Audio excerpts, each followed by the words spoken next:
नमस्कार दोस्तों, स्वागत है आप सभी का पाथफाइंडर पर। हमारे क्रैश कोर्स में जैसा कि आपको मालूम होगा, हम ऑलरेडी कुछ वीडियोस रिलीज़ कर चुके हैं। तो अब हम एक नए टॉपिक की शुरुआत करने वाले हैं जिसका नाम है साइंस एंड टेक। तो साइंस एंड टेक जो कि अक्सर काफ़ी सारे बच्चों के लिए काफ़ी ज़्यादा मुसीबत पैदा करता है, अब हम फाइनली उस टॉपिक के ऊपर आ चुके हैं। और इस वीडियो में हम, जैसा कि यहाँ पे क्लियरली लिखा गया है, पिछले एक साल के करंट अफेयर्स को आपके साथ डिस्कस किया जाएगा। तो जो टाइम पीरियड जो कि यहाँ पे कवर किया जा रहा है, ये बेसिकली जून 2020 से लेकर के इस साल के मई महीने तक के 2021 तक के सभी करंट अफेयर्स आपके साथ कवर करे जाएंगे, राइट। अभी तक जो हम अभी तक कवर कर रहे हैं वो फरवरी तक के करंट अफेयर्स कंप्लीटली इसमें इंक्लूड किए गए हैं। और जैसे ही बचे हुए करंट अफेयर्स भी रिलीज़ होते जाएंगे तो हम जस्ट बिफोर प्रीलिम्स वो वाले करंट अफेयर्स भी आपके सामने रिलीज़ कर देंगे। इस पर्टिकुलर सेट 1 में साइंस एंड टेक के सिलेबस में से मैं आपके साथ डिस्कस करने वाला हूँ the very important topic of biotechnology. तो बायोटेक्नोलॉजी जिसको लेके एवरी ईयर कम से कम एक सवाल आता ही आता है, हम उसी को लेके जितने भी मुद्दे पिछले एक साल में सुर्खियों में रहे हैं उनको यहाँ पर कवर करने वाले हैं। चलिए स्टार्ट करते हैं बिना किसी देरी के। यदि आप लोग इस लेक्चर की PDF को डाउनलोड करना चाहते हैं तो यहाँ पर दिए गए टेलीग्राम चैनल के ऊपर से कर सकते हैं, जिसका नाम है अनिरुद्ध सर। ध्यान दीजिएगा, जो पुराने लेक्चर्स हैं उनकी PDFs भी आपको यहाँ पर इजीली अवेलेबल हो जाएंगी। ऑल्सो शुरू करने से पहले एक और चीज़ बोलना चाहूँगा कि यदि आपको इस पूरी की पूरी सीरीज़ की प्लेलिस्ट को देखना है तो कुछ नहीं करना, आपको पाथफाइंडर चैनल पे जाना है और प्लेलिस्ट की जो कैटेगरीज़ हैं वहाँ पर आप जाके देख सकते हैं। UPSC 2021 का जो क्रैश कोर्स की प्लेलिस्ट है उसमें सभी के सभी जो वीडियोज़ हैं वो आपको एक जगह पे अवेलेबल हो जाएंगी, राइट। वन मोर अनाउंसमेंट करना चाहूँगा, इस महीने की यानी कि अप्रैल महीने की जो पाथफाइंडर की टेस्ट सीरीज़ है उसके भी नए लिंक्स जनरेट हो चुके हैं। तो जो चीज़ हमने पिछले महीने शुरू करी थी, लगभग 15-16 मार्च के आसपास शुरू करी थी और बहुत ही बेहतरीन इस पर रिस्पांस आने के बाद हम इस टेस्ट सीरीज़ को कंटिन्यू कर रहे हैं अप्रैल के महीने में भी। तो मैं चाहता हूँ इस टेस्ट सीरीज़ को आप लोग ज़रूर अटेम्प्ट कीजिएगा, इसका आपको बहुत ज़्यादा फ़ायदा हो सकता है। सबसे इंपॉर्टेंट टू नोट है, ये टेस्ट सीरीज़ एकदम फ्री ऑफ कॉस्ट है और एवरीडे आपके लिए एक तरीके का, ये आप ऐसा मान सकते हैं, आपकी तैयारी को टेस्ट करने का बहुत ही अच्छा तरीका है। इसमें मंडे से लेकर सैटरडे तक अलग अलग सिलेबस के क्वेश्चंस आपसे पूछे जाते हैं जिनका जवाब आपको देना है। और यदि आप इस टेस्ट में विजेता होंगे तो आपके लिए कई सारे अट्रैक्टिव अवार्ड्स भी हैं जो कि आपको दिए जाएंगे। बस आपको एक चीज़ का ध्यान रखना है कि आपको ये वाला कोड यूज़ करना है, अनि UPSC, जिसके चलते ये वाली टेस्ट सीरीज़ को आप अनलॉक कर सकते हैं। तो कोई भी आप टेस्ट सीरीज़ को एनरोल करते हैं तो एक अनलॉक कोड आपसे मांगेगा, वहाँ पर आपको ये वाला कोड बेसिकली एंटर करना है। Fine, let us begin now. इस वीडियो में मैं आपके साथ ये सारे के सारे चीज़ों को डिस्कस करने वाला हूँ। जो स्टार्टिंग के 5 टॉपिक्स हैं ये काफ़ी इंपॉर्टेंट टॉपिक्स हैं और काफ़ी बड़े टॉपिक्स हैं। सबसे पहले हम बात करेंगे NBDS के बारे में, नेशनल बायोटेक्नोलॉजी डेवलपमेंट स्ट्रैटेजीज़। ये एक ऐसा टॉपिक है जो कि केवल प्रीलिम्स के लिए ही नहीं बल्कि आपकी मेंस की तैयारी के लिए भी बहुत ज़्यादा इंपॉर्टेंट है। NBDS को लेके मेंस में क्वेश्चन ऑलरेडी पूछा जा चुका है। आई थिंक 2018 या फिर 19 में आया था, I am not able to recall. 2020 में नहीं आया था, 18 या 19 में आया था। और PT के लिए इंपॉर्टेंट इसलिए है बिकॉज इस बार जो है ये वाली स्ट्रैटेजी को अनाउंस किया गया था। Second important thing is the human genome project. ये काफ़ी सारे सालों से सुर्खियों में रह रहा है, इसके बारे में बातचीत करी जाएगी, कब शुरू किया गया था, क्यों शुरू किया गया था। और इसी से प्रेरणा लेते हुए भारत ने भी, हमारे CSIR ने एक हमारे घर पे इनिशिएटिव शुरू किया था, IndiGen initiative, very similar to human genome project, लेकिन उसका इंडियन वर्जन इसको शुरू किया गया था। इसके बारे में तो सवाल आने के चांसेस बहुत ही ज़्यादा हैं।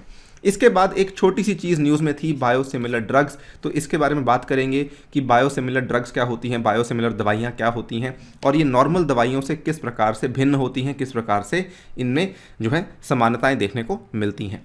And next which is the very important topic जिसको लेके UPSC ने 2019 के प्रीलिम्स में सवाल पूछा था, क्रिस्पर टेक्नोलॉजी से क्वेश्चन आया था 2019 के प्रीलिम्स में।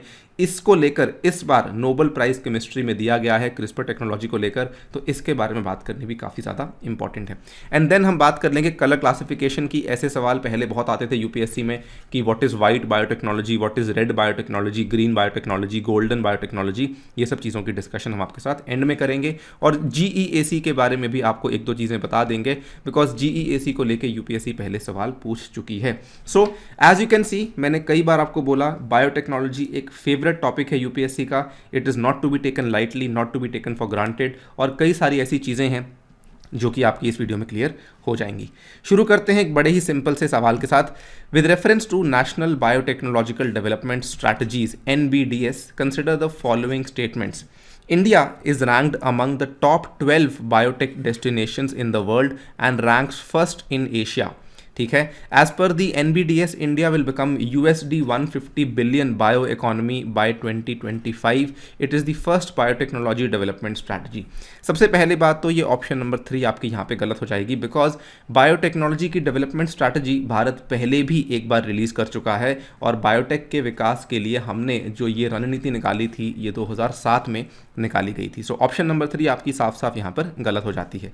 अगर 3 गलत हो गई तो वैसे तो आपको आपका जवाब मिल गया है 2 ओनली, लेकिन स्टिल आपको बता दूं, इंडिया जो है ये दुनिया भर की जो टॉप 12 बायोटेक डेस्टिनेशंस में से एक माना जाता है। और अक्सर बच्चे इसको गलत कर सकते थे, क्योंकि आजकल वैक्सीन को लेकर बहुत बात चलती है, तो हमने सुना है कि भारत कितनी सारी वैक्सीन को एक्सपोर्ट करता है, लेकिन जो भारत है वो असल में एशिया में नंबर 1 पर नहीं आता है, वो एशिया में नंबर 3 पे आता है। इस चीज़ का आपको ध्यान रखना होगा। और ये पूरे के पूरे स्टेटमेंट्स एग्जैक्टली NBDS के अंदर दिए गए हैं, गवर्नमेंट ने इनको एक्नॉलेज किया है, इसीलिए जो स्टेटमेंट नंबर 1 है ये आपका गलत हो जाएगा।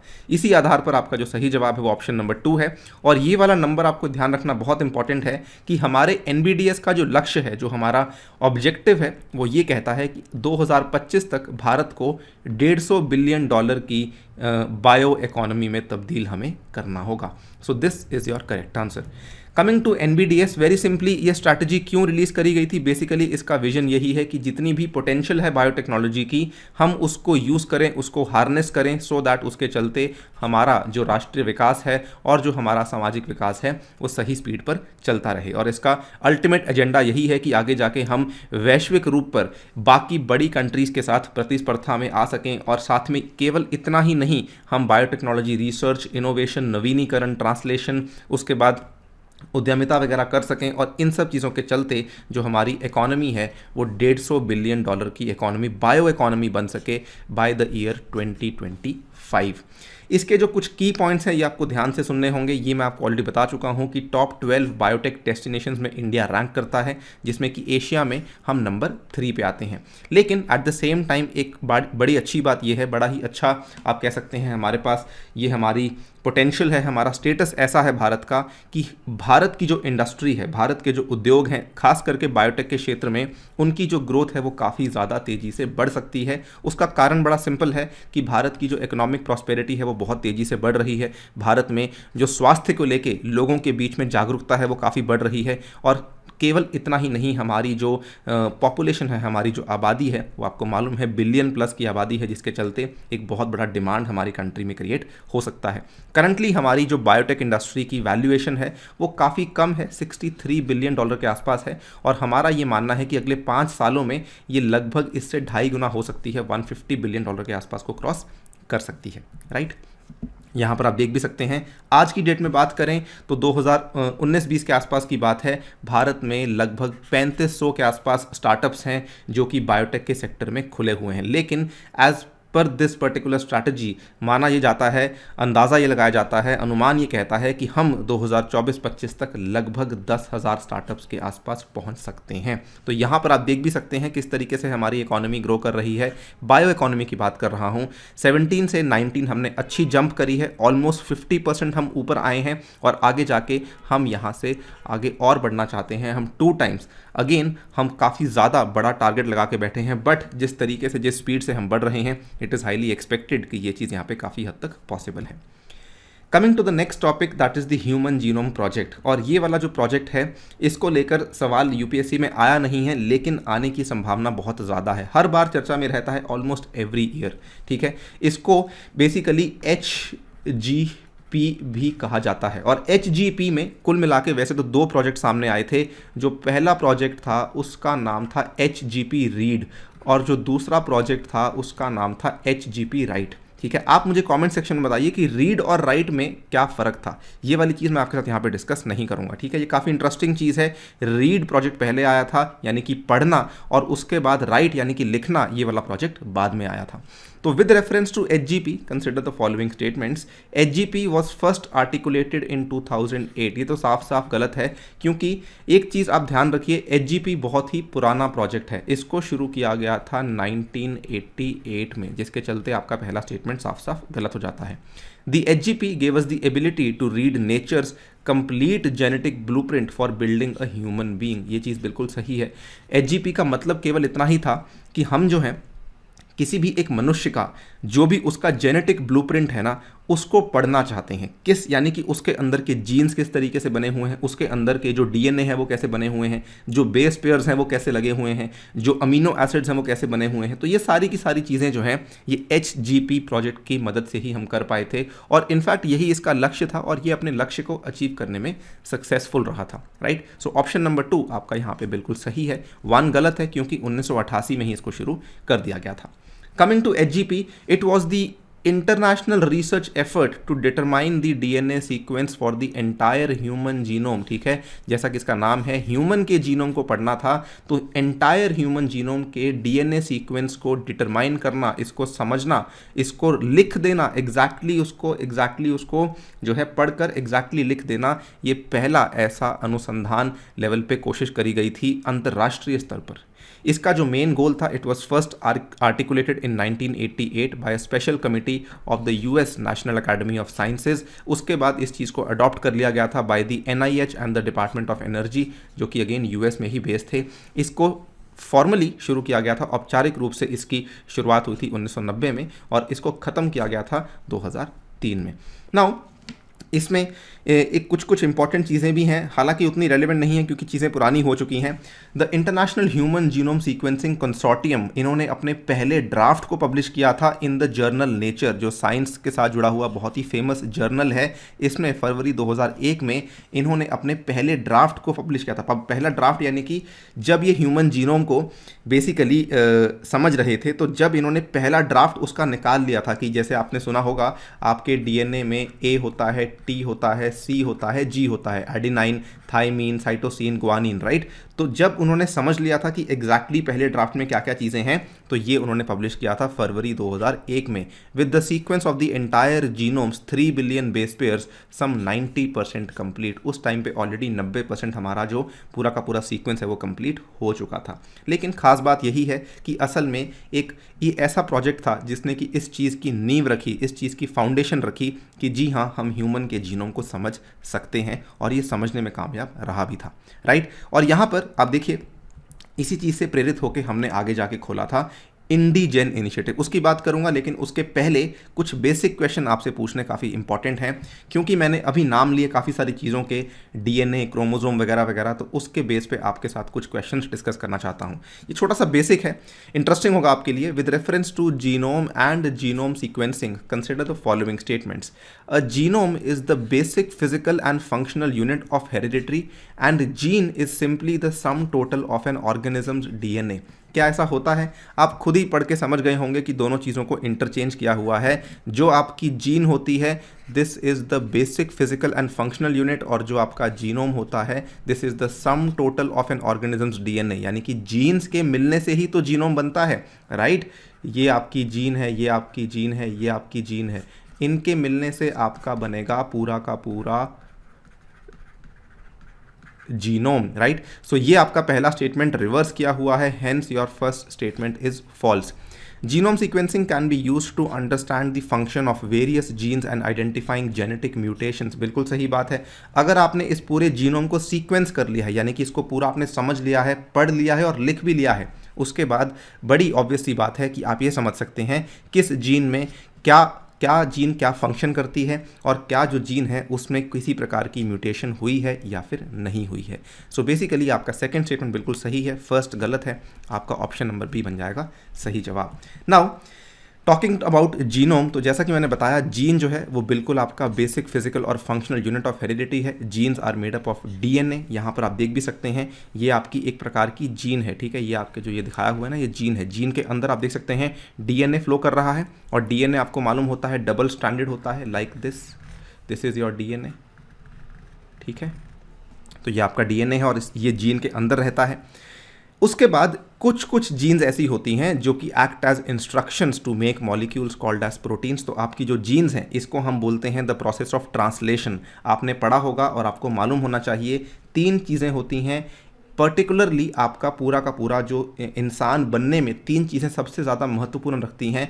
सबसे पहली चीज़ होती है रेप्लिकेशन, फिर होती है ट्रांसक्रिप्शन, और तीसरे नंबर की चीज़ होती है ट्रांसलेशन, ठीक है। जो लोग बायोटेक के विद्यार्थी होंगे उनको मालूम होगा कि स्टार्टिंग फ्रॉम रेप्लिकेशन से उसके बाद ट्रांसक्रिप्शन, उसके बाद ट्रांसलेशन, और फाइनली आपके प्रोटीन्स यहाँ पर बन जाते हैं। खैर आपको इसमें बहुत ज़्यादा डेप्थ में जाने की आवश्यकता नहीं है, ये काफ़ी डिटेल में चीज़ें हैं। नाउ जो जीनोम है ये आपका पूरा का पूरा जो सेट ऑफ डीएनए है इसको आपके सामने रख देता है। आप खुद देखिए यहाँ पर जीन के अंदर क्या था, डीएनए, ठीक है। अब ऐसी कई सारी जीन्स होंगी, हर एक तरह की जीन के अंदर डीएनए होगा, राइट। अब इन सभी तरह की जीन्स को जब आप समझ लेंगे, जब आप एक जगह लिख लेंगे, तो इन सभी तरह की जीन्स को मैं इफेक्टिवली क्या बोल रहा हूँ, मैं बोल रहा हूँ जीनोम, राइट। और यहाँ पर ये पूरे के पूरे जीनोम में आपका हर एक तरह की चीज़, भले वो क्रोमोसोम हो, ठीक है, फिर भले वो डीएनए हो, फिर भले वो जीन हो, सारी की सारी चीज़ें आपकी जीनोम के अंदर ही आती हैं।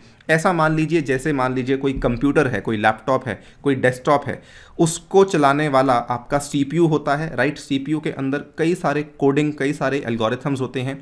उसी प्रकार एक इंसान को चलाने वाला एक जीनोम होता है जिसके अंदर कई सारी चीज़ें होती हैं, डीएनए है, क्रोमोसोम है, वगैरह वगैरह। वो सारी की सारी चीज़ें उस इंसान को चला रही हैं, उसको आप समझ रहे हैं, that is called as genome. और उसको अगर आप समझ लेते हैं तो उसको कहा जाता है जीनोम सीक्वेंसिंग।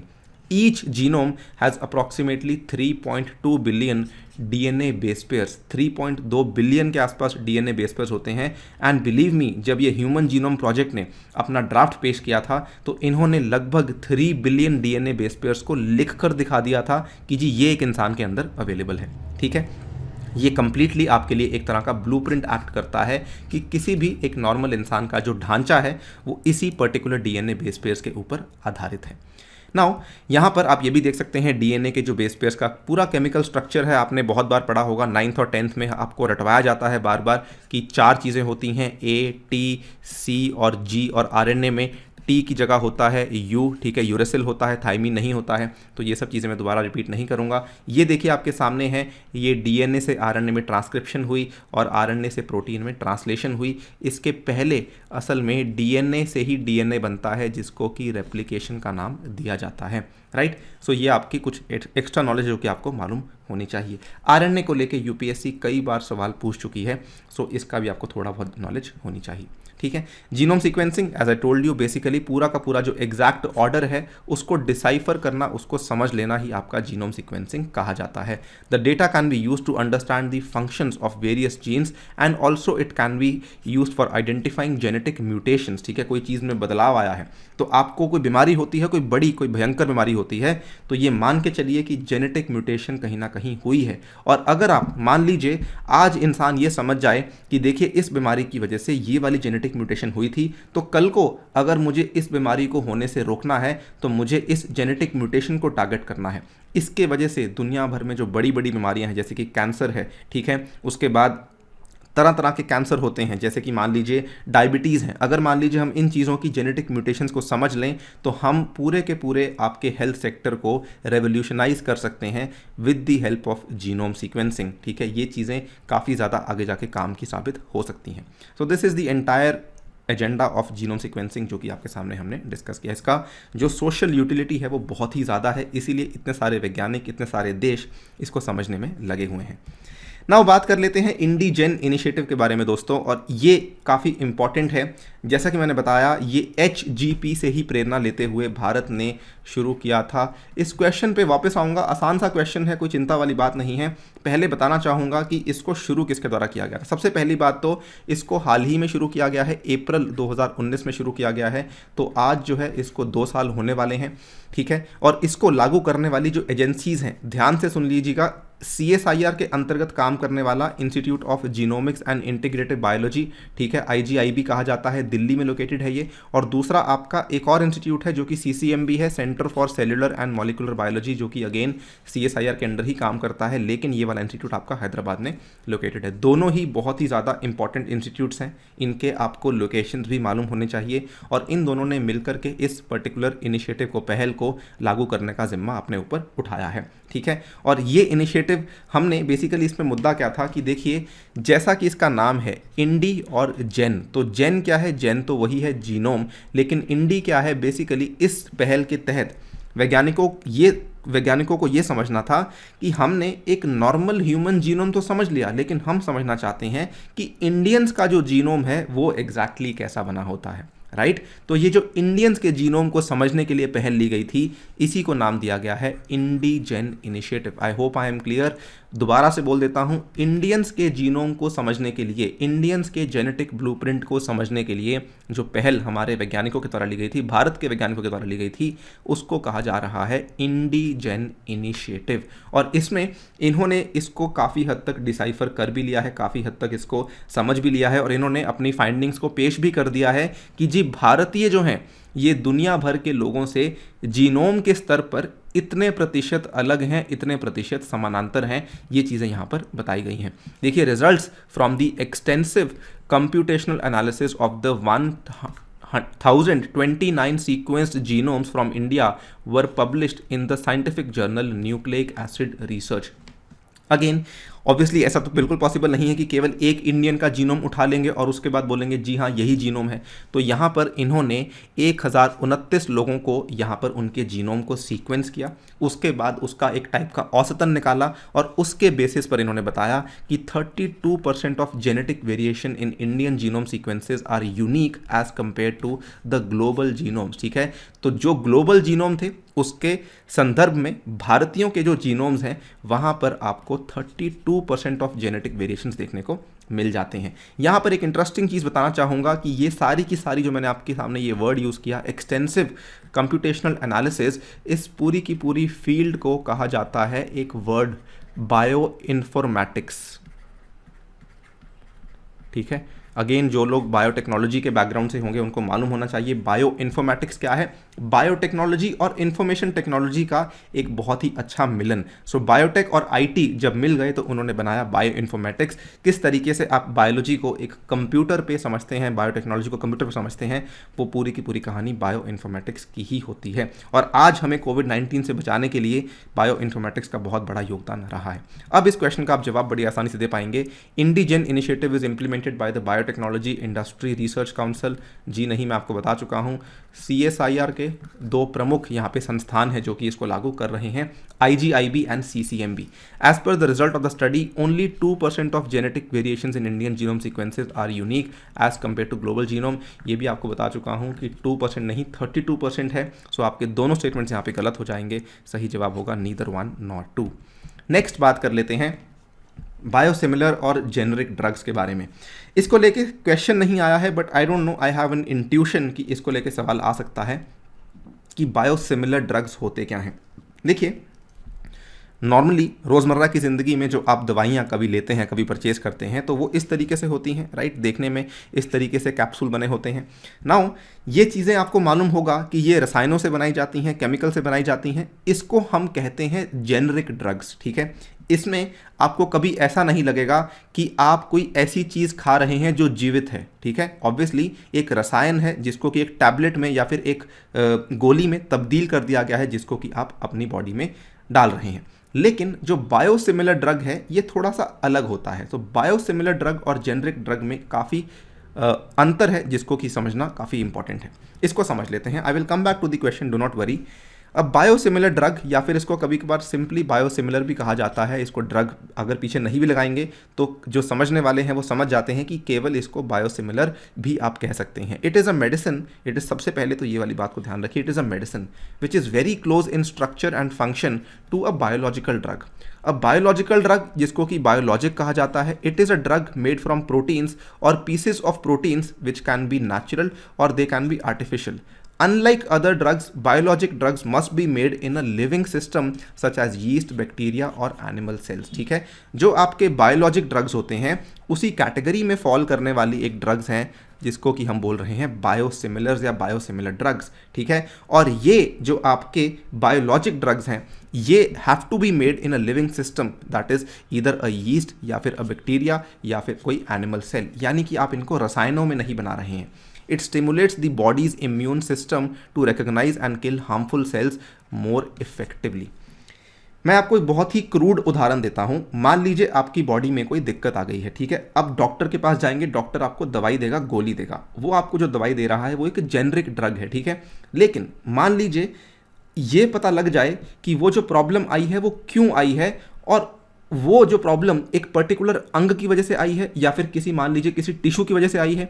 मान लीजिए मैं आपको एक ऐसी दवाई देता हूं जो कि उस टिश्यू का काम आपकी बॉडी के लिए कर रही है, ठीक है। जो भी आपकी एलोपैथी में जो भी दवाइयां होती हैं आपको समझना होगा ये केवल और केवल सिम्टम्स को ट्रीट करती हैं, ये आपके लक्षणों को ट्रीट करती हैं। लेकिन जो ये वाली टेक्नोलॉजी है ये नहीं कह रही कि हम आपके लक्षणों को ट्रीट करेंगे, वो ये कह रही है कि जिसकी वजह से वो दिक्कत हो रही है अगर हम उस चीज़ को रिप्लेस कर दें तो बेसिकली आपकी बॉडी में जो चीज़ मिसिंग है, तो जो आपकी बॉडी से चीज़ मिसिंग है उसका हम एक बायोसिमिलर आपकी बॉडी के अंदर रख दें, ठीक है, एक ऐसी चीज़ जो कि काफ़ी हद तक समानांतर है उस चीज़ से, उसको आपकी बॉडी के अंदर रख दें, सो ये आपकी बॉडी को ठीक कर सकता है। ठीक है, वो आपके सिम्टम को ट्रीट नहीं करेगा, लेकिन वो जो बॉडी का इम्यून सिस्टम है, जो बॉडी की प्रतिरक्षा की प्रणाली है, उसको जगा देगा, जिसकी वजह से आपकी बॉडी के अंदर जो भी हार्मफुल सेल्स हैं उसको मारने में कामयाब वो हो सकता है। आई hope I have made this clear कि बायोसिमिलर क्या होता है और नॉर्मल ड्रग क्या होती है। और समझ लेते हैं बायोसिमिलर और जेनरिक ड्रग में और क्या फ़र्क है। सबसे पहली चीज़ तो देखिए, it is made from a biologic source, ठीक है, इसको एक नेचुरल सोर्स से बनाया जाता है which includes yeast, bacteria, animal cell. लेकिन जेनरिक ड्रग जो है वो आपके केवल और केवल रसायनों से ही बनाए जाते हैं। क्योंकि biosimilar comes from the same natural source and is same in certain ways as its brand name biologic drug, a generic is an exact chemical copy of its brand name drug. तो ये चीज़ ये थोड़ा सा इतने relevant आपके लिए नहीं है, बिकॉज ये चीज़ जो है एग्जैक्टली ये छोड़ दीजिए आप, ये बेसिकली फार्मास्यूटिकल्स के पॉइंट ऑफ व्यू से रेलिवेंट है, हमारे लिए रेलिवेंट नहीं है। हाँ, थर्ड पॉइंट बहुत इंपॉर्टेंट है, जो जेनरिक ड्रग्स है ना वो कभी भी आपका इम्यूनोजेनिक पोटेंशियल नहीं रखते हैं। यानी कि जेनरिक ड्रग की वजह से, मान लीजिए आपने कोई दवाई ली, मैंने आपको बताया वो आपके लक्षण को ट्रीट कर रही है, वो कभी भी आपका जो प्रतिरक्षा प्रणाली का पूरा आपका ढांचा है आपकी बॉडी में उसको नहीं जगाएगा। लेकिन जो आपका बायोसिमिलर है वो आपकी बॉडी के अंदर की प्रतिरक्षा को जगा सकता है, वो वाली पोटेंशियल वो रखता है। इसके लिए बायोसिमिलर ड्रग्स काफ़ी ज़्यादा इंपॉर्टेंट बन जाते हैं, लेकिन इनकी उतनी ज़्यादा पॉपुलैरिटी नहीं है क्योंकि इनको डेवलप करना काफ़ी मुश्किल है और काफ़ी ज़्यादा कॉस्टली भी पड़ जाता है। स्पेशली मास लेवल पे इनको बनाना और भी कठिन हो जाता है। So with reference to biosimilar and generic drugs consider the following statements. इसका जवाब आप बड़ी आसानी से दे पाएंगे। A biosimilar drug is made from a biological source and a generic drug is made from chemicals. बिल्कुल सही चीज़ है, ये तो पहला स्टेटमेंट ही ट्रू हो गया। Generic drugs have immunogenic potential whereas biosimilar drugs have no immunogenic potential. चलिए ये गलत हो गया, आपका सेकंड गलत हो गया। Both the statements are correct, ये भी गलत हो गया। None of the statements correct, ये भी गलत हो गया। आपको आपका जवाब मिल गया ऑप्शन नंबर 1। नाउ नेक्स्ट पढ़ते हैं। We are very close to the end of the video. Stay patient. Nobel prize in chemistry, ज़्यादा समय नहीं लूँगा। बेसिकली सिंपल सी बात है, 2 लोगों को दिया गया है, फ्रेंच अमेरिकन डुओ। जो इसमें फ्रांस का व्यक्ति है उसका नाम है इमैनुअल चारपेंटियर और जो अमेरिका का व्यक्ति है उसका नाम है जेनिफर डुओडना। सो इनको अवार्ड दिया गया है 2020 का नोबेल प्राइज़ फॉर केमिस्ट्री, और इनको जो अवार्ड दिया गया है for the chemistry of CRISPR technology जो है, इसके लिए इनको प्राइज़ दिया गया है। क्रिस्पर क्या काम करता है? सिंपल सी बात है, आप अपने कंप्यूटर में Ctrl+X, Ctrl+C, Ctrl+V यूज़ करते हैं, राइट? तो ये वही काम करता है। ये बेसिकली कट पेस्ट करता है, लेकिन एक जेनेटिक सीक्वेंस के अंदर कट पेस्ट करने की क्षमता ये रखता है। इसको समझते हैं, बहुत ही इंपॉर्टेंट है ये। क्रिस्पर असल में एक एक्रोनिम है और इसकी फुल फॉर्म काफ़ी बड़ी है। Clustered regularly interspaced short palindromic repeats developed in the year 2012। दोबारा देख लीजिए, क्रिस्पर क्या है? Clustered regularly interspaced short palindromic repeats, और इसको सन 2012 में विकसित किया गया था।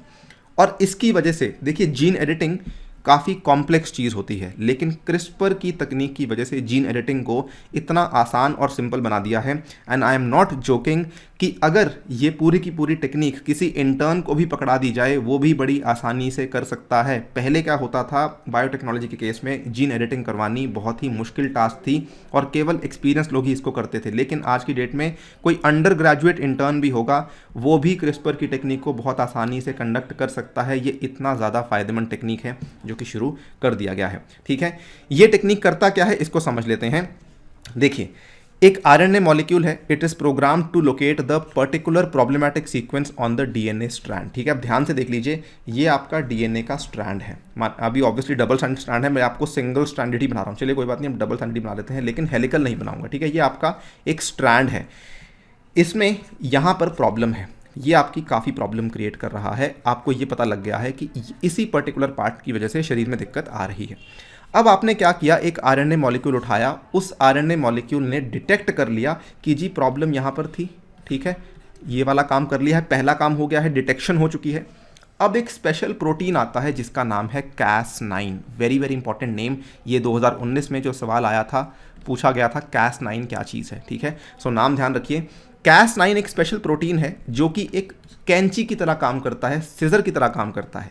Cas9 क्या करेगा, Cas9 यहाँ पर जाएगा और इस पार्ट को यहाँ से रिमूव करने की क्षमता रखता है और रिमूव कर भी देगा। ये प्रॉब्लमेटिक एरिया को Cas9 ने हटा दिया है।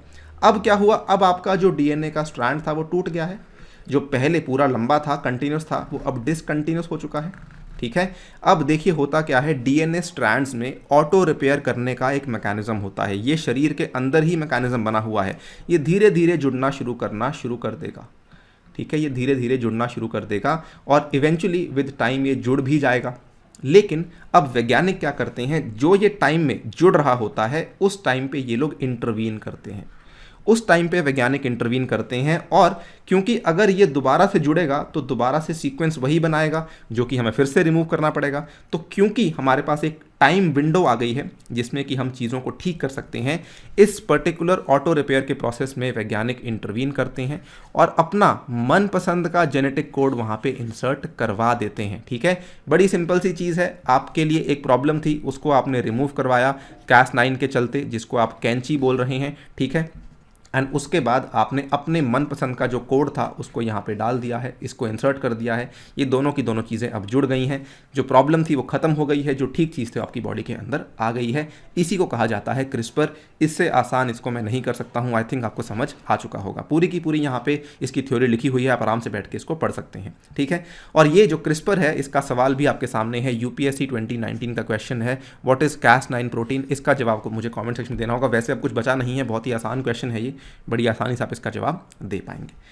लास्टली, कलर क्लासिफिकेशन होती है ब्रांचेस ऑफ बायोटेक्नोलॉजी की। तो ये बड़ी सिंपल सी चीज़ है। गोल्ड बायोटेक्नोलॉजी है, बेसिकली एक कंप्यूटेशनल बायोटेक्नोलॉजी कहा जाता है। White biotechnology to design more energy efficient things. ठीक है, यानी कि मान लीजिए हम किसी बायोफ्यूल वगैरह की बात करते हैं तो वो यहाँ पे आ जाता है। ठीक है, रेड बायोटेक्नोलॉजी ये आपका वेटनरी प्रोडक्ट्स के साथ संबंध रखता है। Then grey biotechnology environmental application to maintain biodiversity, जैव विविधता को ठीक है संरक्षित करने के लिए आप क्या क्या चीज़ें कर रहे हैं, वो ग्रे बायोटेक्नोलॉजी का पार्ट है। उसके बाद येलो बायोटेक्नोलॉजी आपकी खाद्य उद्योग के लिए होती है। वायलेट बायोटेक्नोलॉजी आपकी लॉ, एथिक्स और फिलोसफिकल इशू से संबंध रखती है। Dark biotechnology bio terrorism and bio weapon से संबंध रखती है। ग्रीन बायोटेक्नोलॉजी जो है कृषि से संबंध रखती है। ब्लू बायोटेक्नोलॉजी आपकी समुद्रों से संबंध रखती है। तो ये आपको ध्यान रखने होंगे। ग्रीन और ब्लू जैसे ये सवाल तो बहुत बार पूछे भी जा चुके हैं और इसीलिए please keep this in mind, ये इंपॉर्टेंट है। फाइनली जीईएसी के बारे में एक ब्रीफ सी चीज़। जीईएसी एक बेसिकली हमारी कमेटी है, समिति है, जो कि हमारे पर्यावरण मंत्रालय के अंतर्गत काम करती है और ये एपेक्स बॉडी है। भारत में अगर मान लीजिए, जैसे आपको मालूम होगा, बीटी कॉटन आज भारत में अप्रूव्ड है, लेकिन और कोई भी बीटी भारत में अप्रूव्ड नहीं है, केवल कॉटन ही अप्रूव्ड है। तो ये अप्रूवल कौन देता है, ये जीईएसी के द्वारा दिया जाता है। ये आपकी एपेक्स बॉडी है जो कि डिसाइड करेगी कि अगर किसी चीज़ को हमें भारत में इंट्रोड्यूस करना है जो कि बायोटेक की मदद से बनी हुई है तो उसका final approval, final call GEAC के द्वारा ही लिया जाता है। ये केवल आपको एक उदाहरण दिया है, और भी कई सारी चीज़ें होती हैं। मान लीजिए किसी प्रकार का हजार्डस माइक्रो ऑर्गेनिज्म है, किसी प्रकार का रिकॉम्बिनेंट है, उसको इस्तेमाल करना है। हर एक तरह की चीज़ जो कि एनवायरनमेंट एंगल से हमारे पर्यावरण को, हमारे समाज को, हमारे लोगों को तंग कर सकती है या परेशान कर सकती है, उसके लिए अप्रूवल GEAC के द्वारा ही दिया जाता है। ये काफ़ी इंपॉर्टेंट है, आपको ध्यान रखना होगा, राइट। इसी के साथ वीडियो को यहाँ पे करता हूँ समाप्त। आशा करता हूँ कि आपको सभी चीज़ें समझ आई होंगी। नहीं आई हैं तो कोई बात नहीं, इंस्टाग्राम पे मुझसे पूछ सकते हैं। मेरा जो इंस्टाग्राम पे हैंडल है वो अनिरुद्ध15A है। प्लीज़ वहाँ पे जाइए और मुझसे अपनी डाउट्स को क्लियर कर लीजिए। जाते जाते बताना चाहूँगा, देखिए आप लोग तो मुझे मालूम है इस साल के लिए प्रिपेयर कर रहे हैं, लेकिन कई सारे यहाँ पे बच्चे ऐसे भी होंगे जो अगले साल की प्रिपरेशन कर रहे होंगे 2022 की। उनके लिए I am telling you, Unacademy का जो UPSC CSE GS कोर्स है बहुत ही ज़्यादा कॉम्प्रिहेंसिव कोर्स है, और यहाँ पर आप अनअकैडमी की लर्निंग ऐप पे जाके इसको अप्रोच कर सकते हैं, इसको बाय कर सकते हैं। केवल इतना ही नहीं, कई सारी क्लासेस आपके लिए फ्रीली अवेलेबल भी होती हैं, जिसमें आपको अगर एनरोल करना है तो आपको एक कोड यूज़ करना होगा, दैट इज़ अनि UPSC। ठीक है, तो ये कोड को मत भूलना, और भले कुछ भी भूल जाना, अनि UPSC कोड काफ़ी इंपॉर्टेंट है। फ्री क्लासेस के लिए भी और पेड क्लासेस के लिए भी आपको यही कोड यूज़ करना है। अगर आप पेड क्लासेस में ये वाला कोड यूज़ करते हैं तो आपको सीधा 10% का डिस्काउंट अवेलेबल करवा दिया जाएगा। अभी एक ऑफर भी चल रहा है जो कि 28 अप्रैल तक चल रहा है, जिसमें अगर आप 12 महीने की सब्सक्रिप्शन को परचेज करते हैं तो सीधा आपको जो है वो 16 महीने की सब्सक्रिप्शन आपको प्रोवाइड करवाई जाएगी। बेसिकली अगले साल के प्रीलिम्स तक की सब्सक्रिप्शन आपको प्रोवाइड करवाई जाएगी। कोड वही रहेगा, अनि UPSC कोड नहीं बदलेगा। ये कोड को आपको यहाँ पे अप्लाई करना है। दोनों तरह के कोर्सेज अवेलेबल हैं, प्लस आइकॉनिक। इसकी डिस्क्रिप्शन को देख सकते हैं, जो आपको सूट करता है उसके अकॉर्डिंग आप इसको परचेज कर सकते हैं। यदि आप किसी अन्य एग्जाम की तैयारी भी कर रहे हैं तब भी अनअकैडमी आपके लिए कोर्सेज लेकर आया है, SSC, बैंक, रेलवेज या फिर स्टेट PCS, जो कि अधिकतर बच्चे करते हैं UPSC के साथ, तो इसके लिए भी आप कोर्सेज परचेज कर सकते हैं। ये वाले प्राइसेस की जगह आप इन प्राइसेस में कोर्स को परचेज कर सकते हैं बाय यूजिंग दिस कोड अनि UPSC। With that, I take your leave. Thank you for listening. Stay tuned and stay safe.